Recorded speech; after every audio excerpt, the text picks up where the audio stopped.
Singapore.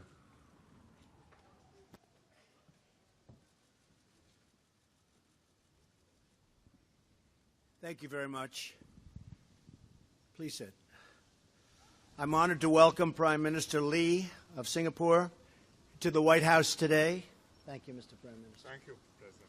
I want to thank you for visiting us and your entire group of very, very talented people that we're dealing with. Our friendship has never been stronger than it is right now. Singapore is one of our closest strategic partners in Asia. The United States is proud of the deep and enduring partnership we have built since Singapore gained its independence more than half a century ago. Singapore's rapid development from a poor island nation to an economic powerhouse under the leadership of the Prime Minister's great father.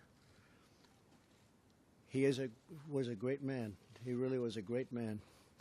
Has been one of the incredible economic and political achievements of the past 50 years. Singapore's strong commitment to the rule of law, to international property protections, and to the principles of fair and reciprocal, one of my favorite words when it comes to trade, has made the country a magnet for business. Today, over 4,000 American companies are operating in Singapore, and we have a very large trading relationship with Singapore. Earlier today, the Prime Minister and I witnessed a contract signing between Singapore Airlines, a great airline, and Boeing, worth more than $13.8 billion. I want to thank the Singaporean people for their faith in the American engineering and the American workers, and our American workers deliver the best product. By far, our robust partnership extends far beyond economic cooperation and trade. Mr. Prime Minister, as your father rightly noted, the development of the economy is very important, but equally important is the development of the nature of our society. So true. The United States and Singapore share profound belief in a society built on a foundation of law. A nation ruled by law provides the greatest security for the rights of citizens and the best path to shared and lasting prosperity. Both the United States and Singapore understand the unmatched power of private enterprise to uplift the human condition. These values have made our society stronger, sustained our partnership through the Cold War, and laid a critical foundation for our lasting relationship today. Our common values and interests have led to a vital security relationship.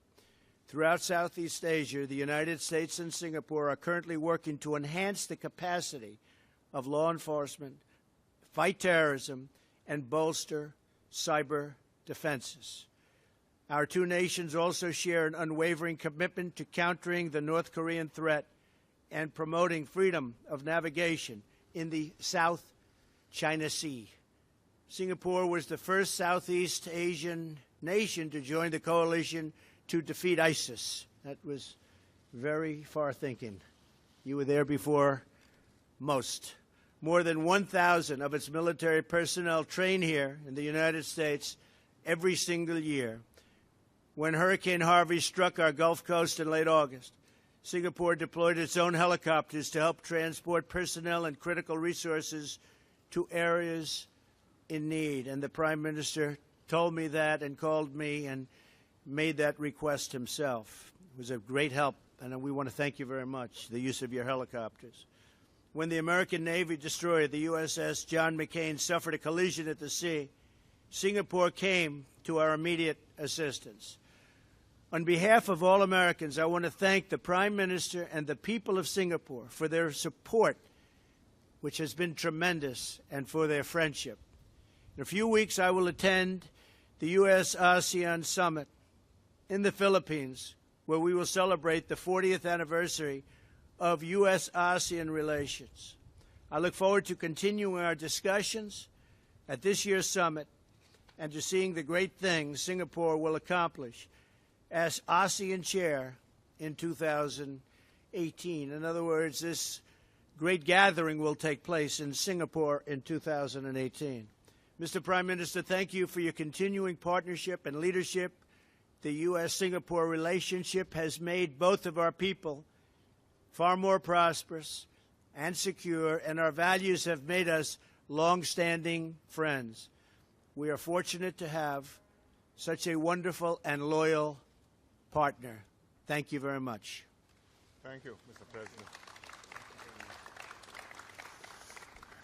Mr. President, ladies and gentlemen, I'd like to thank President Trump for his very warm hospitality. I'm very happy to visit him in Washington following our first meeting, which was at the G20 summit in Hamburg in July. We had a wide-ranging exchange in the Oval Office and then over lunch. We reaffirmed the robust and enduring partnership between Singapore and the United States over the last 51 years.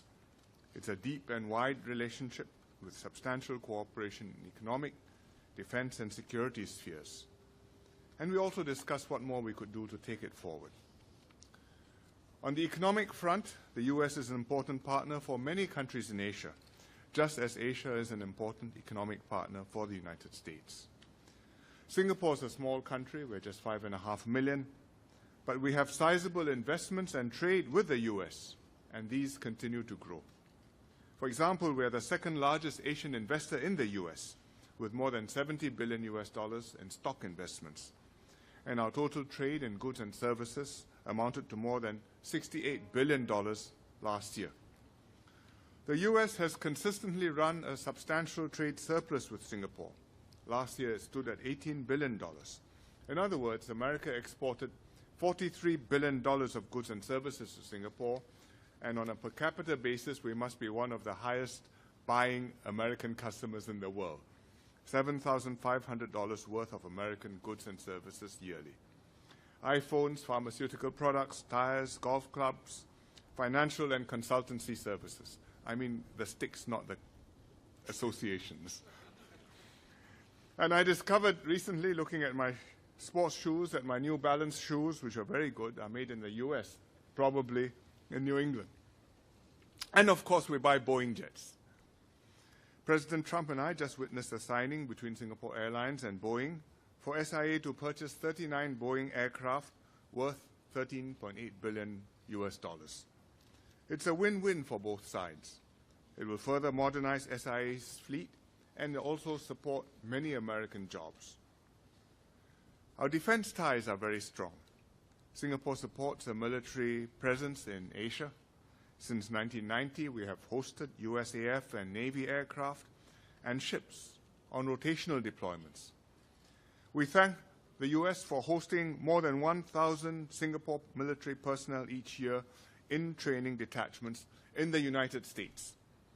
We have forces at Luke Air Force Base in Phoenix and in Marana, also in Arizona, at Mountain Home Air Base in Idaho, at Grand Prairie in Texas, and in Fort Sill, Oklahoma, where I spent 3 months many years ago.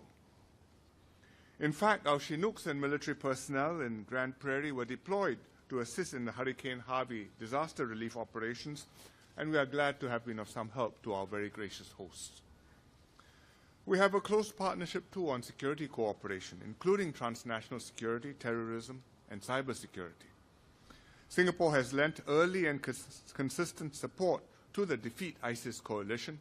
We were one of the first countries to participate and are still the only Asian country to have contributed both military assets and personnel. And as I told President Trump when we met, Singapore will extend our existing deployment to the operation into 2018 for an additional year. President Trump and I naturally discussed the situation on the Korean Peninsula. We strongly oppose the nuclearization of the Korean Peninsula as it affects the peace and stability of the region. And like the U.S., we condemn the DPRK's dangerous provocations. These pose a serious threat to regional and international peace and stability. I shared with President Trump what Singapore has done to pressure and to isolate the DPRK, going beyond UN Security Council resolutions. But there is no quick and easy solution. Pressure is necessary, but so is dialogue.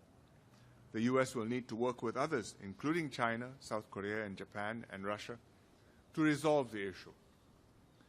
President Trump will be visiting China in a few weeks' time as part of his first visit to Asia. Singapore, like many other countries, watch your relations with China very closely. It's the most important bilateral relationship in the world. China is the U.S.'s third largest export market for both goods and services. For agricultural exports, it's the second largest. They buy soybeans, grains, and cotton, as well as farming machinery. And I'm quite sure that as their incomes go up, they'll buy more and more good American beef. I express my hope that the U.S. will be able to maintain a stable and constructive relationship with China, engaging each other at the highest levels, building trust, establishing institutional mechanisms. Good U.S.-China relations will benefit the region and the world. They will enable countries in the Asia-Pacific, including America and China themselves, to enjoy regional stability, peace, and prosperity. Finally, I look forward to seeing President Trump again in Vietnam and in Philippines next month to attend the APEC and ASEAN and East Asia Summit meetings. His presence in Asia will mean a lot to America's many friends and allies in the region, and it will open doors and develop markets for U.S. exporters and investors. Although the President is not visiting Singapore this time round, I have invited him to visit Singapore at the earliest opportunity, and I'm very glad that he has accepted. Singapore will be the ASEAN chair next year, and we hope to strengthen our ties, ASEAN's ties with the United States, and further ASEAN-US cooperation. Thank you very much. Thank you very much, everybody. Thank you. Thank you. Can you tell the public what happened in Niger? Mr. President, any questions on the ambush? You have a response to my issue, Johnson, Mr. President. Can you talk? Yep, I'm ready. For their faith in the American engineering and the American workers, and our American workers deliver the best product. By far. Our robust partnership extends far beyond economic cooperation and trade. Mr. Prime Minister, as your father rightly noted, the development of the economy is very important, but equally important is the development of the nature of our society. So true. People that we're dealing with, our friendship has never been stronger than it is right now. Singapore is one of our closest strategic partners in Asia. The United States is proud of the deep and enduring partnership we have built since Singapore gained its independence more than half a century ago. Singapore's rapid development from a poor island nation to an economic powerhouse under the leadership of the Prime Minister's great father. He was a great man. He really was a great man. Has been one of the incredible economic and political achievements of the past 50 years. Singapore's strong commitment to the rule of law, to international property protections, and to the principles of fair and reciprocal, one of my favorite words when it comes to trade, has made the country a magnet for business. Today, over 4,000 American companies are operating in Singapore, and we have a very large trading relationship with Singapore. Earlier today, the Prime Minister and I witnessed a contract signing between Singapore Airlines, a great airline, and Boeing, worth more than $13.8 billion. I want to thank the Singaporean people. To Singapore.